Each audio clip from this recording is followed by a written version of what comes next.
घर में मेहमान आने वाले हैं और मौसम ऐसा हो गया है क्लाउडी। उन्होंने डिमांड करी है बढ़िया खाने की। बढ़िया ख़त्म हो गई, मैंने बनाई हैं, लेकिन ये काफ़ी मुश्किल से बनी। सुखाने में ज़्यादा इन्हें परेशानी हुई, वरना 5 मिनट में ही वो बन जाती हैं। सबसे पहले मैंने दोनों तरह की दालें थोड़ी थोड़ी ले करके 75-75 ग्राम है ये बस, और इनको धो लिया है अच्छी तरह से। फिर इनको भीगने के लिए छोड़ दिया, कम से कम 6 घंटे भिगोना ज़रूरी है या ओवरनाइट।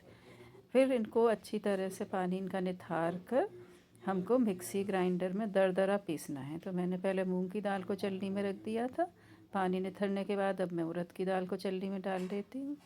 जब तक मैं मूंग की दाल को पीस लूँगी, तो हमें इनको दरदरा ही पीसना है, एकदम पेस्ट महीन नहीं बनाना है।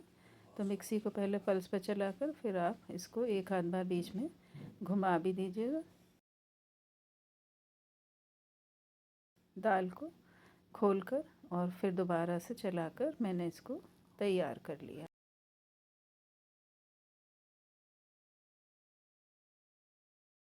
पीसते समय दालों में पानी केवल उतना ही डालिए जितना कि मिक्सी चलाने के लिए आवश्यक हो, क्योंकि इसको पतला नहीं बनाना है घोल को।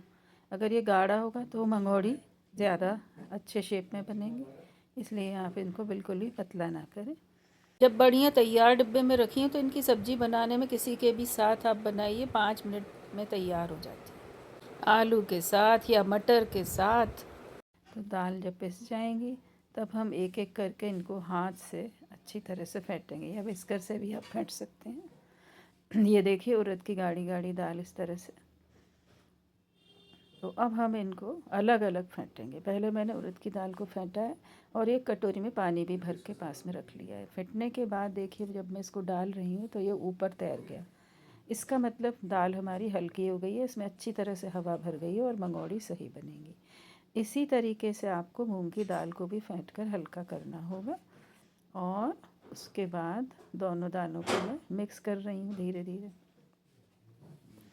इन्हें मिक्स करने के बाद अब हम इसमें कुछ और चीज़ें डालेंगे। सबसे पहले मैंने मुट्ठी भर के कटा हुआ महीन हरा धनिया डाल दिया और महीन कटी हुई 4 हरी मिर्चें डाल दी और इनको भी मिला लिया।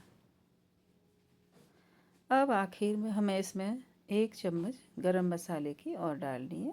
तो पाउडर्ड गरम मसाला 1 छोटी चम्मच हमने इसमें मिक्स कर लिया है। और अब मैंने चिकनी थाली रखी हुई थी पहले से ही तेल लगाकर, उसमें मैं ये मंगोड़ियाँ इस तरह से तोड़ती जा रही हूँ। इन्हें तोड़ना बहुत आसान है, हाथ में लीजिए और रख दीजिए, बस इस तरह से ये बनती जाती हैं। आपको जितनी बड़ी बनानी हो, मैंने आज छोटी इसलिए बनाई है क्योंकि मौसम ठीक नहीं है। इनको तेज़ धूप में बनाना ही फ़ायदेमंद रहता है, ये जल्दी सूख जाएँ तो अच्छा रहता है। वैसे ही ख़राब नहीं होती हैं। अगर ये दाल फर्मेंट भी हो जाएगी तो इनका टेस्ट अच्छा ही रहेगा। तो मुझे सुखाने में मुश्किल तो होगी, लेकिन मैंने इसीलिए बनाया है कि लोगों की डिमांड है। तो इसको अब मैं धूप में रख दूँगी। 2 दिन की धूप के बाद भी देखिए ये कितनी गीली गीली सी लग रही हैं। अभी मुझे और इन्हें धूप में रखना होगा। आज मैंने इन्हें पलट दिया था। तो 4 दिन हो चुके हैं इनको धूप में रखे हुए। खूब तेज़ धूप निकल नहीं रही है, इसलिए 4 दिन बाद ये लग रहा है अब सूख गई। तो देखिए इनकी आवाज़ भी सुन ली होगी आपने कि ये पूरी तरह से कड़क हो गए हैं।